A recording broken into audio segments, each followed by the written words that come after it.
ہزاروں سال پہلے مصر میں قبطی قوم آباد تھی جو مصر کے بادشاہوں یعنی فرعونوں کی نسل تھی۔ یہ قبطی بنی اسرائیل کو اپنا غلام بنا چکے تھے جو حضرت یوسف علیہ السلام کے دور سے مصر میں رہائش پذیر تھے۔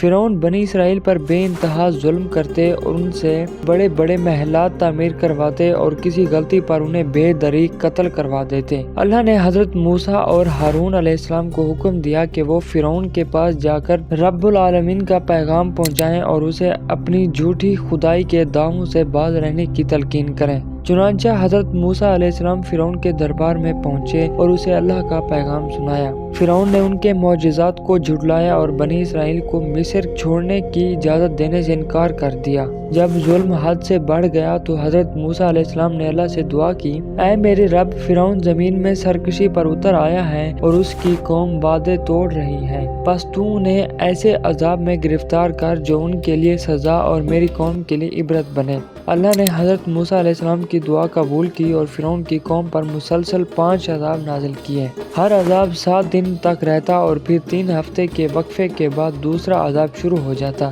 کہا جاتا ہے کہ ایک بڑا بادل مصر پر چھا گیا، ہر طرف اندھیرا پھیل گیا اور شدید بارش اور طوفان نے کھیت، باغات اور گھروں کو تباہ کر دیا۔ فرعونیوں کے مکانات سیلاب میں ڈوب گئے لیکن حضرت موسیٰ علیہ السلام کے ماننے والوں کے گھر محفوظ رہے۔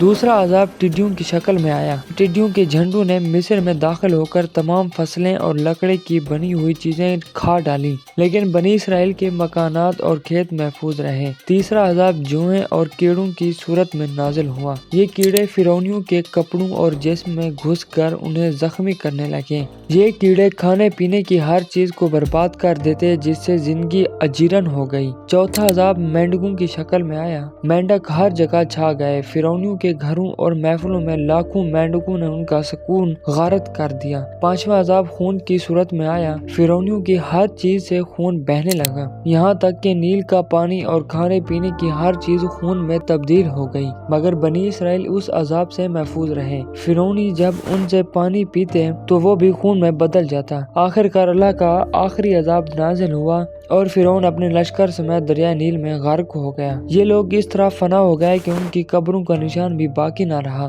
قوم فرعون پر نازل ہونے والے یہ عذاب انسانیت کے لیے عبرت ہیں اور غور و فکر کی دعوت دیتے ہیں۔ آج بھی دنیا میں شرک اور سود، ناانصافی اور ظلم ہر مصیبت اور آفت کی اصل وجوہات ہیں۔ اللہ قوموں کو ان کے اعمال کی سزا دیتا ہے تاکہ وہ توبہ کرے اور اپنے گناہوں سے باز آئیں۔